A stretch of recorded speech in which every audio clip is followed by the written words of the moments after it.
I was looking at my reflection in the hospital bathroom mirror when I realized my husband had fallen out of love with my face. The accident had happened 6 months ago.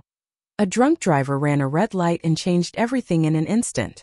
The surgeries had saved my life, but they couldn't save the face my husband had fallen in love with 8 years earlier. What I didn't know yet was that while I was fighting for my life in the ICU, my sister Maya had been fighting for my husband's attention in our living room. My name is Rachel Martinez, and I thought my biggest challenge was learning to live with my new face. I had no idea that my real challenge would be discovering that while I was unconscious for 3 weeks after the accident, my husband and sister had been having grief counseling sessions that looked suspiciously like dates. It started with the flowers. Every day, James brought fresh flowers to my hospital room. White lilies, my favorite. But one day I noticed something odd. There was pollen on his shirt collar, and the flowers he brought me that day weren't fresh. They'd been cut at least a day earlier, probably 2. "Where did you get these?" I asked, touching a wilted petal. "The flower shop downtown," he said quickly. "The one you like." But the flower shop downtown had been closed for renovations for 3 weeks. I knew because my friend Sarah had mentioned it when she visited the day before. "James," I said carefully. "Which flower shop?" A pause. Too long. The new one on 5th Street. There was no flower shop on 5th Street. James was lying to me about flowers, and I couldn't figure out why until I saw the card tucked under the vase. It wasn't from a flower shop, it was a handwritten note. "Thinking of you both during this difficult time. With love, Maya." Both. She was thinking of us both. But the flowers were addressed to me. The mirror didn't lie. The left side of my face was a map of scars, pink and raised, telling the story of metal and glass and the surgeon's desperate attempts to put me back together. My left eye drooped slightly, a permanent reminder of the nerve damage. My smile was crooked now, pulling more to the right than it used to. I'd been beautiful once. Not model gorgeous, but pretty enough that people noticed. My husband James used to trace my face with his fingertips and tell me I was perfect. My sister Maya and I had always looked similar.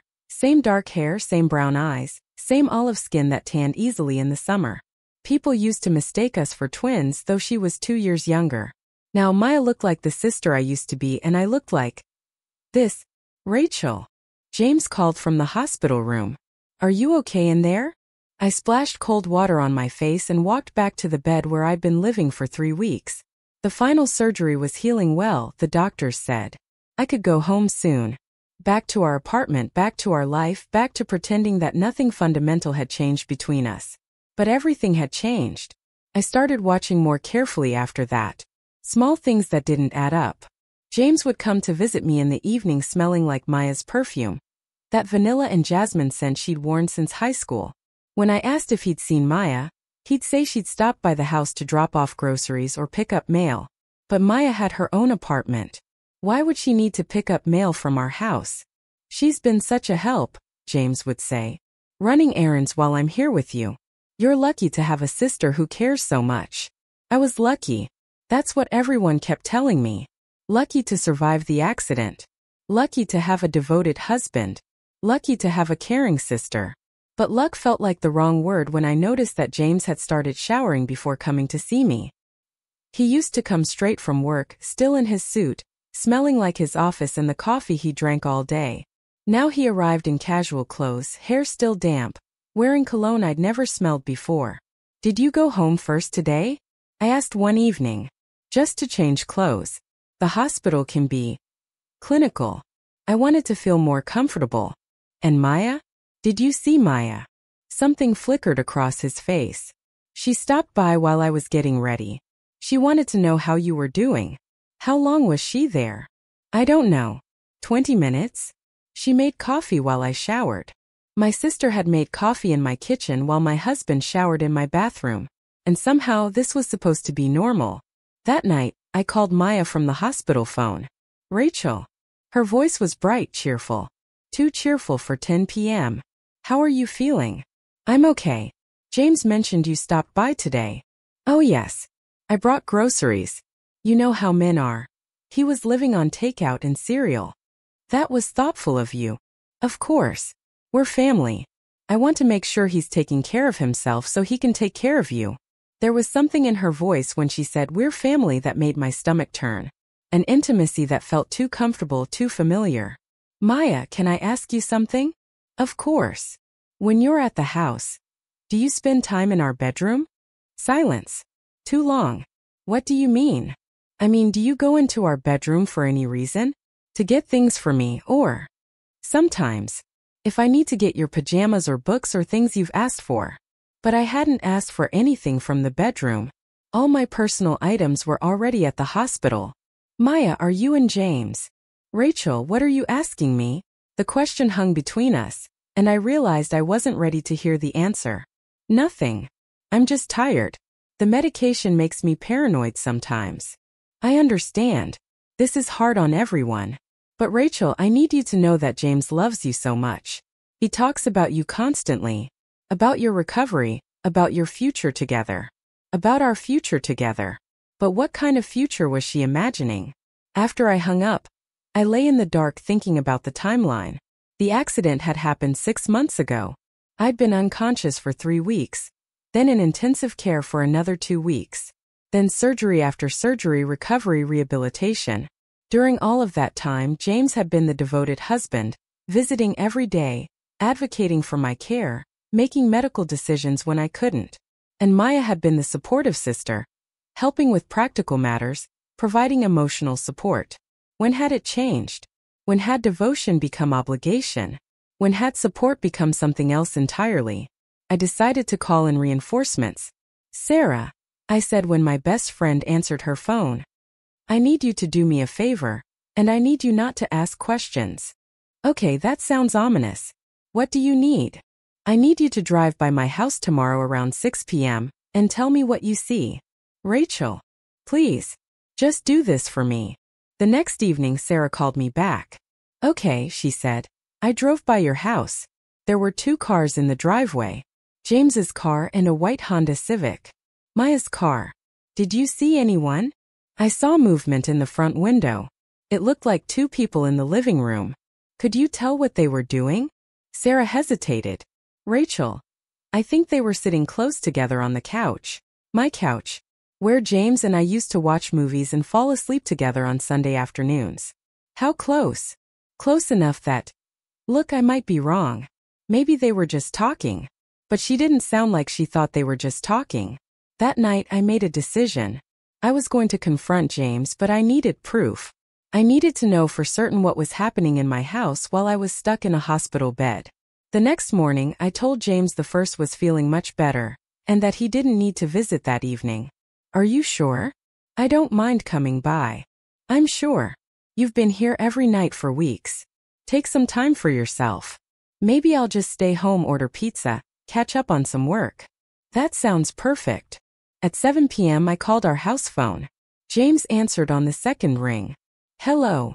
Hi, honey. I just wanted to check in. What are you up to? Just watching TV. Relaxing like you suggested. What are you watching? A pause. A documentary. About history.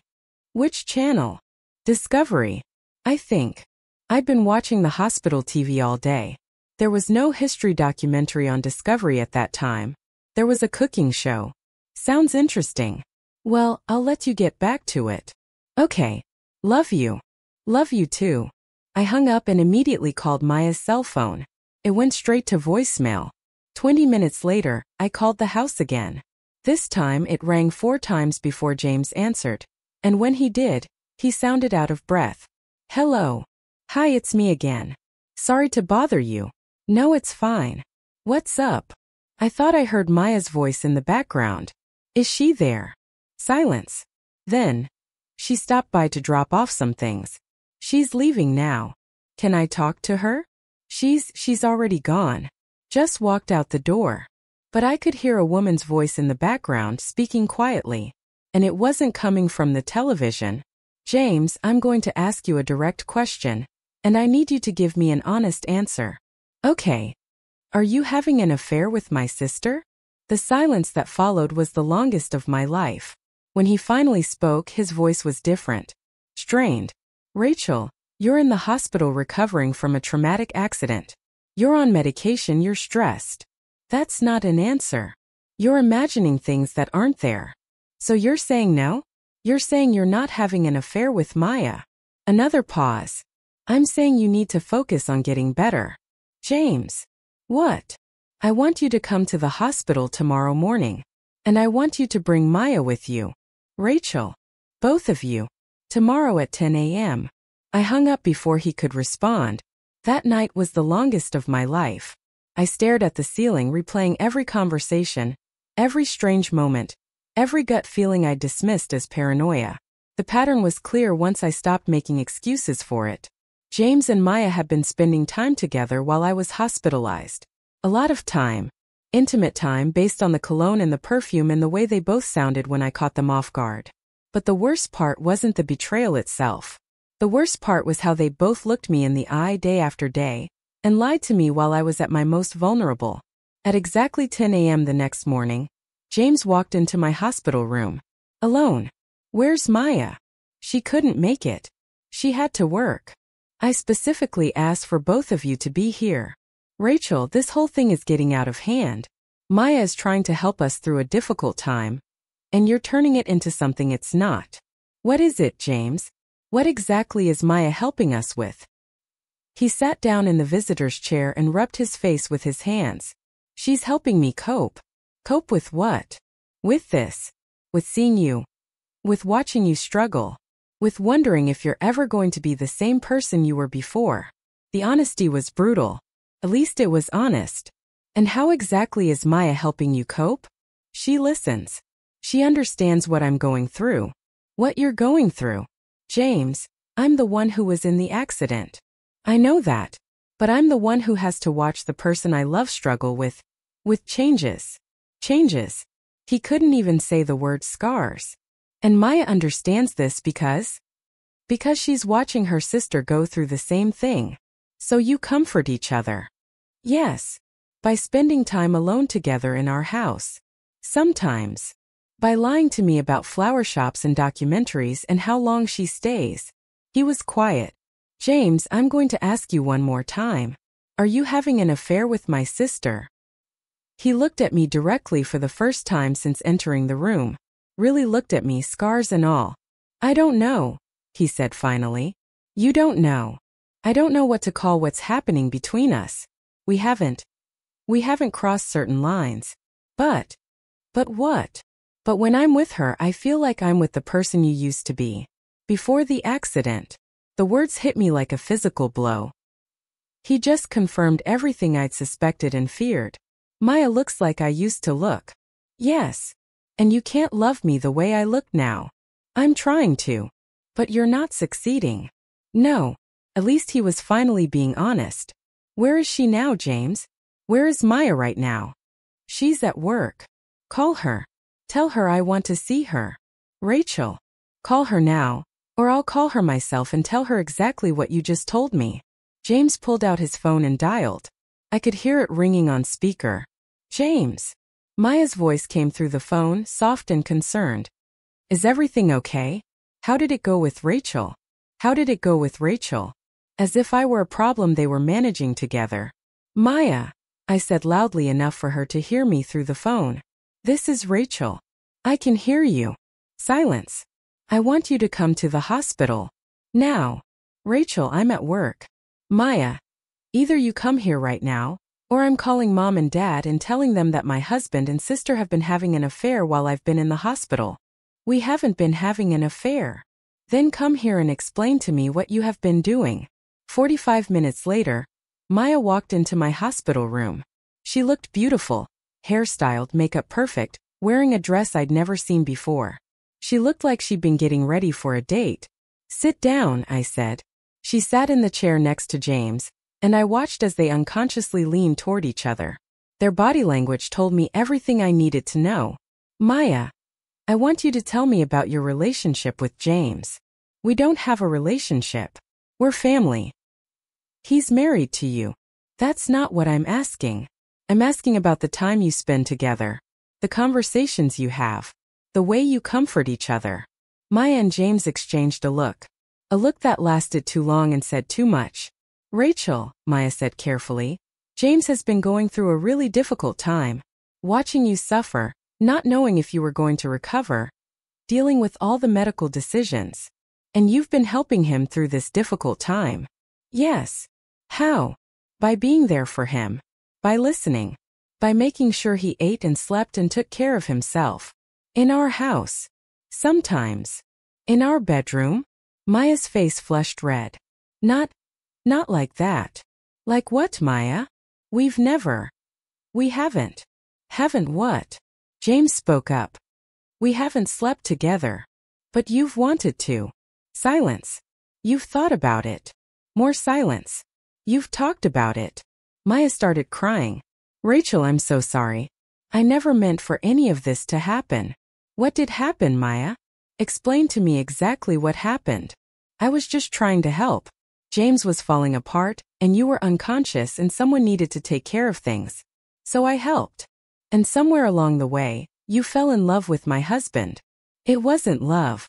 It was just, he was vulnerable and I was vulnerable and we were both worried about you and you decided that the best way to worry about me was to fall in love with each other.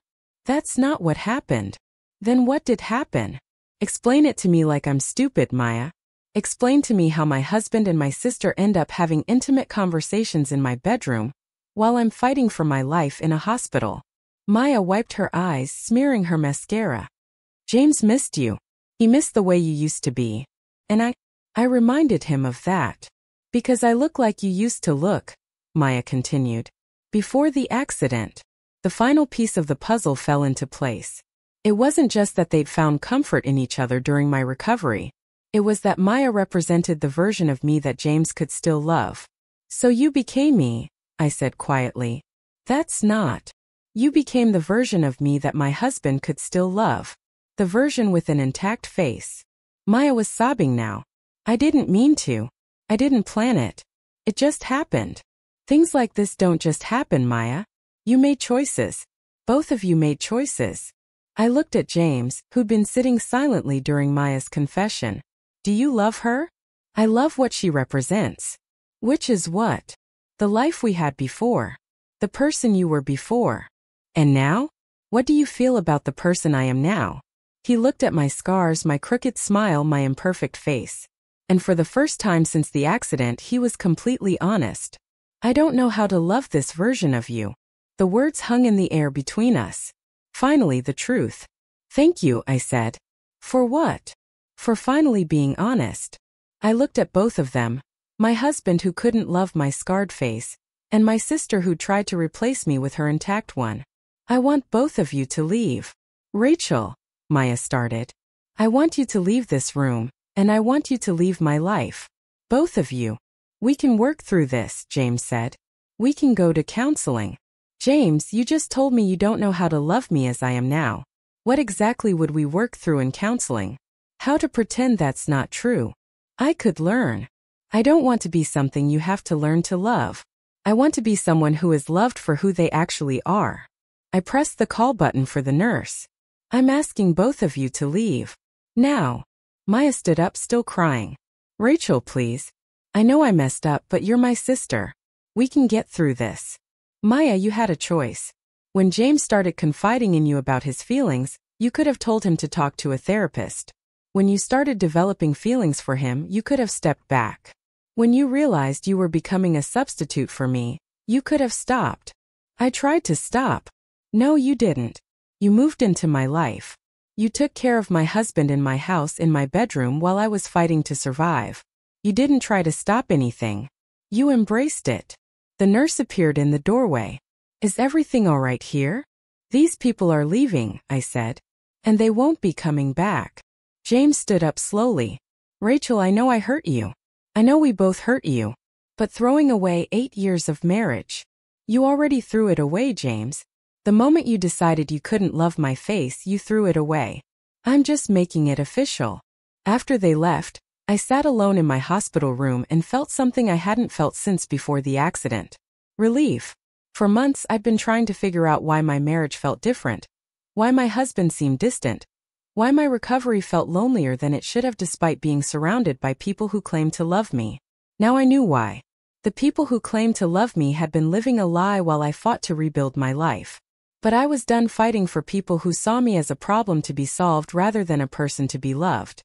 I was finally ready to fight for myself. 2 weeks later, I was discharged from the hospital. Not to the apartment I'd shared with James, but to a new place I'd found with Sarah's help. A small apartment with good light and no memories of who I used to be. James had called several times, but I didn't answer. Maya had sent flowers and long letters of apology, but I returned them unopened. My parents came to help me settle in, full of concerns about my hasty decisions and my emotional state. "Honey," my mother said as we unpacked boxes in my new kitchen, "are you sure you're thinking clearly? James loves you. Maya loves you.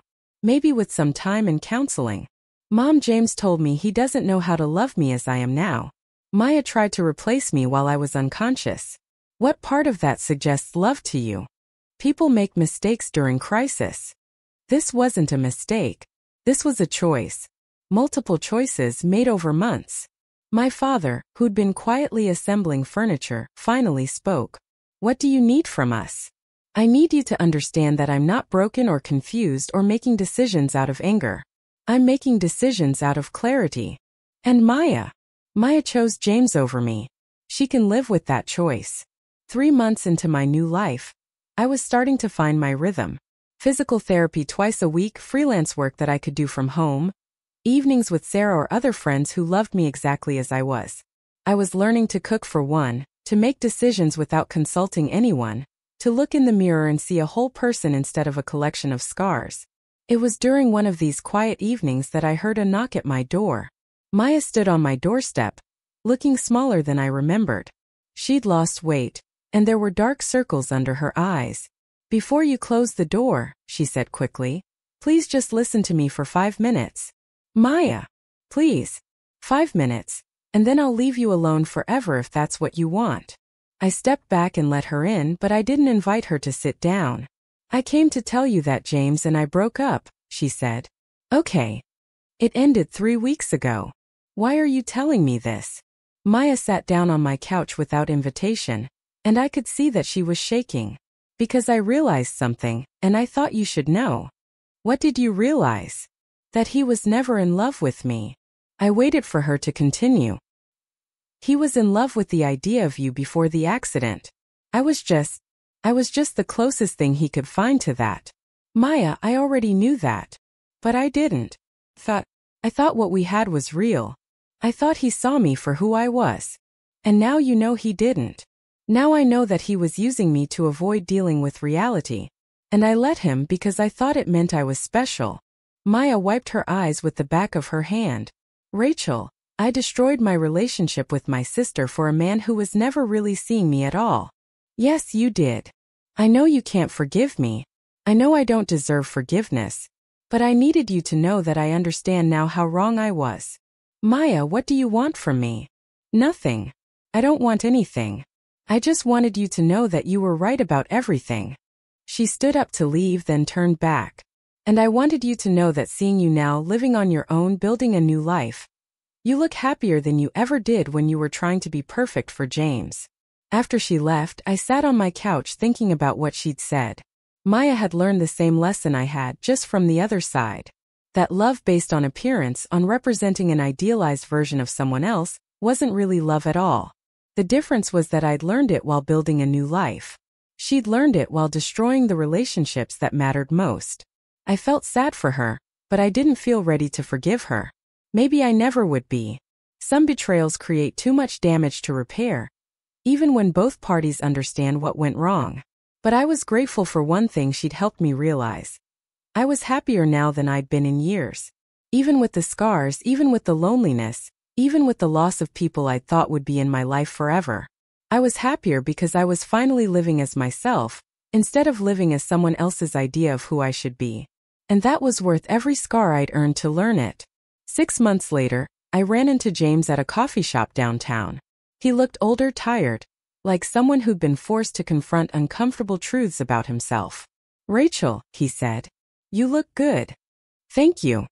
How are you doing?" "I'm doing well. Really well." He nodded, studying my face. The scars were still there, would always be there, but they'd faded enough that they were just part of my features now. I heard that you and Maya. I let the sentence trail off. Yeah, that ended. I'm sorry. Are you? I thought about it. I'm sorry that you both got hurt. I'm not sorry that you learned that what you had wasn't real. James was quiet for a moment. I've been thinking a lot about what happened. About the choices I made. And I realized that I never really loved you for who you were. I loved you for how you looked, for how being with you made me feel about myself. It was the most insightful thing he'd ever said about our relationship. That must have been a difficult realization. It was. But you know what the worst part is? What? I threw away 8 years with an amazing woman because I was too shallow to see that her face was the least important thing about her. I felt a flicker of sadness for the man who'd taken almost a year to understand what I'd figured out in a hospital bed. James, you can't change what happened. You can only learn from it. Have you learned from it? I've learned that I'd rather be alone with people who love all of me than surrounded by people who only love the parts of me they find acceptable. And are you? Alone. I smiled. I'm single. But I'm not alone. As I walked away from that conversation, I realized that the accident hadn't just changed my face. It had revealed who people really were when the superficial stuff was stripped away. Some people, like Sarah, had loved me consistently regardless of how I looked. Others, like James and Maya, had shown me that their love was conditional on maintaining an image that no longer existed. Learning the difference had been painful, but it had also been liberating. I was finally free to be loved for who I actually was, scars and all. And it turned out that who I actually was someone worth loving. Do want my husband to find comfort in her because she looks like me before I got destroyed. Maya's eyes filled with tears. Rachel, please. You're my sister. I would never. Never what? Never have inappropriate conversations with my husband? Never go to our apartment alone with him while I'm stuck in a hospital bed? Never let him confess his feelings about preferring your face to mine. It's not about preferring my face. It's about missing yours. The words hit me like a physical blow. She just confirmed everything I'd suspected, everything I'd been afraid to think. Get out, I said quietly. Rachel, get out. And tell James. Tell James that when he comes to visit tonight, we're going to talk about what happens next. Maya left, and I spent the rest of the day thinking about what I'd learned. Not just about James and Maya, but about myself. About how the accident had changed more than just my appearance. It had revealed the shallow foundation of what I'd thought was real love. James arrived that evening with Chinese takeout and an apologetic smile. Maya said you two had a fight. She feels terrible. I'm sure she does. He set up the food on my bedside table, moving with the careful efficiency of someone performing a familiar routine. She's just trying to help, Rachel. She loves you. And you? Do you love me? The question seemed to catch him off guard. Of course I love you. Why would you ask that?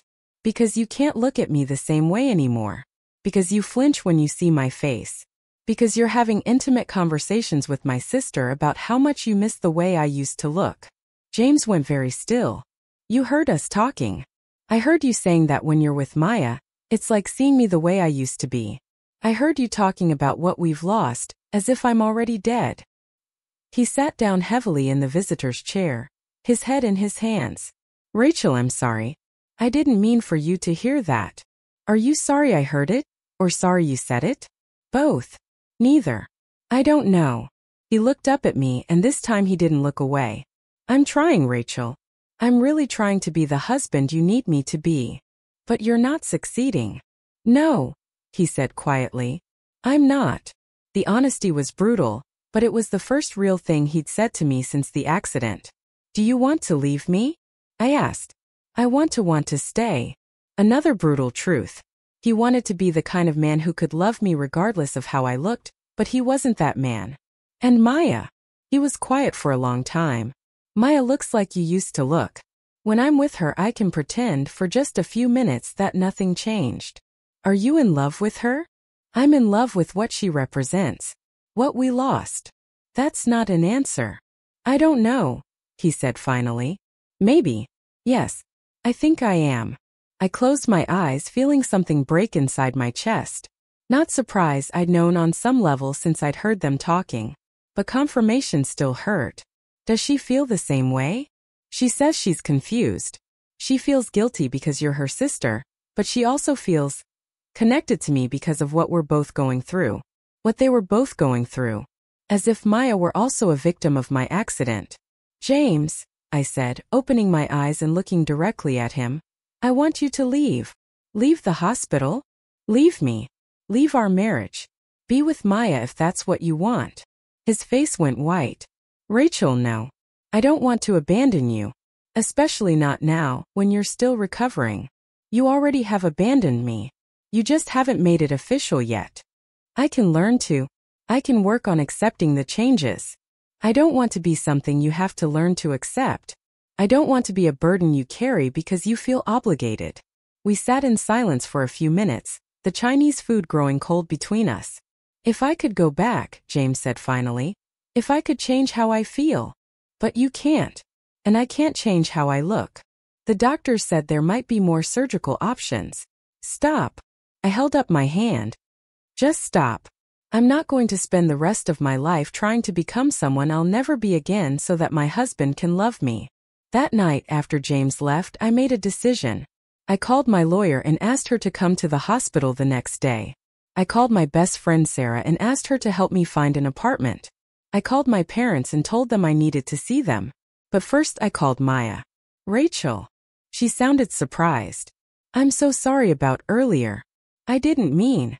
Maya, I want you to know that I'm filing for divorce. Silence. What? James told me the truth tonight. About his feelings for you. About yours for him. Rachel, please, we never. Never what? Never acted on it physically? That's not the point, Maya. The point is that my husband has fallen in love with my sister because she looks like I used to look. It's not that simple. It's exactly that simple. And I want you to know that I don't blame you. You don't. James is a good-looking, successful man who's been emotionally available and vulnerable around you for months. You look like someone he used to love. Of course you developed feelings for each other. Maya started crying. Rachel, I'm so sorry. I never wanted this to happen. I know, but it did happen. And now we all have to deal with the consequences. What does that mean? It means I'm going to rebuild my life without James. And it means you two can be together without sneaking around or feeling guilty. I don't want to be with him if it means losing you. Maya, you lost me the moment you started providing emotional support to my husband, because he couldn't handle looking at my face. The words came out harsher than I'd intended, but they were true. That's not. I was trying to help. You were trying to help him get over being married to me. Mission accomplished. I hung up before she could respond. The next 3 days were a blur of legal consultations, phone calls with real estate agents, and difficult conversations with family members. My parents were horrified, insisting that I was making decisions too quickly, while I was still emotional and recovering. James loves you, my mother said, sitting beside my hospital bed with the same look she'd worn when I was 7 and had fallen off my bike. Marriage is about more than physical appearance. Then why can't he love me the way I am now? He just needs time to adjust. Mom, he's in love with Maya. That's impossible. Maya would never. Maya already has. They haven't slept together. But emotionally, they've been having an affair for months. My father, who'd been quietly listening, finally spoke. What do you need from us? I need you to understand that this isn't a hasty decision. This is me choosing to have dignity instead of begging someone to love me despite my scars. And Maya made her choice when she decided to be James's emotional support system instead of mine. On my last day in the hospital, James came to help me pack my things. We worked in silence, folding clothes and organizing medications and get-well cards. It felt like dismantling a life that had never really existed. Rachel, he said as I zipped up my suitcase, I want you to know that I'm going to regret this for the rest of my life. Which part? Falling out of love with me, or falling in love with my sister? All of it. The way I handled it. The way I couldn't be stronger. James, you can't help how you feel. You just could have been honest about it sooner. Would it have made a difference? I thought about that. Probably not. But it would have saved us both from pretending everything was okay when it wasn't. He helped me to the wheelchair that would take me to the hospital exit, where Sarah was waiting to drive me to my new apartment. As we reached the elevator, James took my hand. "I did love you," he said. "I want you to know that. What we had before the accident, that was real." I know it was. But before the accident is the key phrase there, isn't it? The elevator doors opened, and I let go of his hand. 6 months later, I was settling into my new life. The apartment was smaller than the one I'd shared with James, but it was mine. I'd started freelance work that I could do from home while I continued physical therapy and scar treatment, not to win back a husband, but because I wanted to feel comfortable in my own skin. Sarah came over most evenings, bringing dinner and gossip and the kind of uncomplicated friendship I'd forgotten was possible. She never stared at my scars or suggested treatments or told me I was still beautiful in a way that sounded like an apology. "You know," she said one evening as we ate pizza and watched a terrible reality show, "you seem happier now than you did before the accident. Even looking like this? Especially looking like this. You're not trying to be perfect for anyone else anymore." I touched my scars, a habit I'd kept, but now it felt more like acknowledgement than shame. It's amazing how much energy you save when you stop trying to maintain an image that someone else created. Have you heard from them? Them. James and Maya. They've been together officially for 3 months now, according to my mother, who still held out hope that I'd eventually forgive everyone and we could all be a family again. "Mom says they're happy," I said. "Maya moved into our old apartment. How does that make you feel?" "Like I dodged a bullet. Can you imagine if I'd spent years trying to win back someone who was only capable of loving a face?" The divorce had been finalized 2 months earlier. James had been generous with the settlement. Guilt, probably, or maybe relief that I'd made the decision easy for him. Maya had sent a few texts apologizing and asking if we could talk, but I'd blocked her number. Some betrayals don't require forgiveness, just acceptance. "Do you ever wonder what would have happened if you hadn't had the accident?" Sarah asked. I considered the question. I think I would have spent my whole life not knowing that James's love was conditional. I would have grown older and maybe less attractive, and I would have watched him fall out of love with me gradually instead of all at once. So in a way, the accident saved you? The accident showed me who people really were. James couldn't love me with scars. Maya could prioritize her attraction to my husband over her loyalty to me. My parents think I should be grateful for scraps of love. And you. I learned that I'd rather be alone with my scars than loved in spite of them. That night, I stood in front of my bathroom mirror and looked at my reflection. The scars were still there, still noticeable, but they'd faded some. More importantly, they no longer defined how I saw myself. I thought about James, probably lying in our old bed next to Maya, looking at a face that reminded him of me before I got damaged. I thought about Maya, living in the apartment I'd decorated, sleeping with the man I'd married, becoming the version of me that was acceptable to love. For a moment I felt sorry for both of them. James would never know if Maya loved him for himself or because he'd chosen her over me. Maya would never know if she was James's first choice or his consolation prize. They'd built their relationship on the foundation of what I'd lost, which meant they'd always be haunted by the specter of who I used to be. But I was free. Free from pretending that love based on appearance was real love. Free from a marriage that would have crumbled eventually anyway. Free from a sister who saw me as a tragic figure rather than a whole person. Free to discover who I was when I wasn't trying to be beautiful for someone else. I smiled at my reflection, crooked smile, scarred cheek, imperfect but genuine. For the first time since the accident, I looked at myself and felt something other than loss. I felt like I was exactly where I was supposed to be. 3 years later, I was running my own consulting business and living in a house I'd bought myself.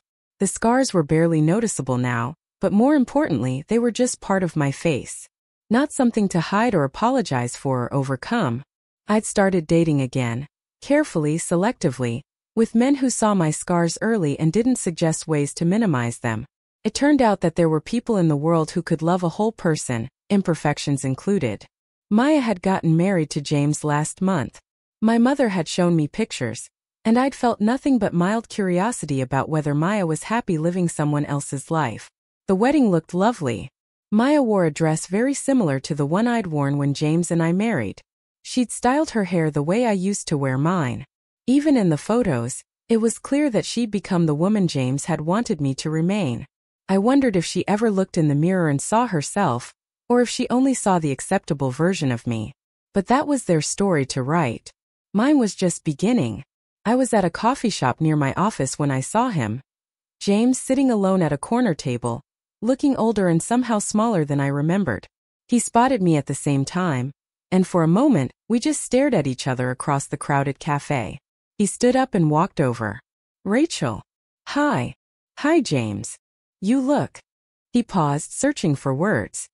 You look good. Happy. I am happy. I heard about your business.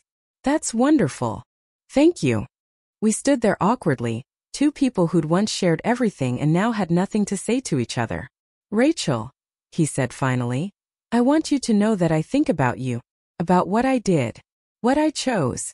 How is Maya? She's good. We're good. But something in his voice suggested otherwise.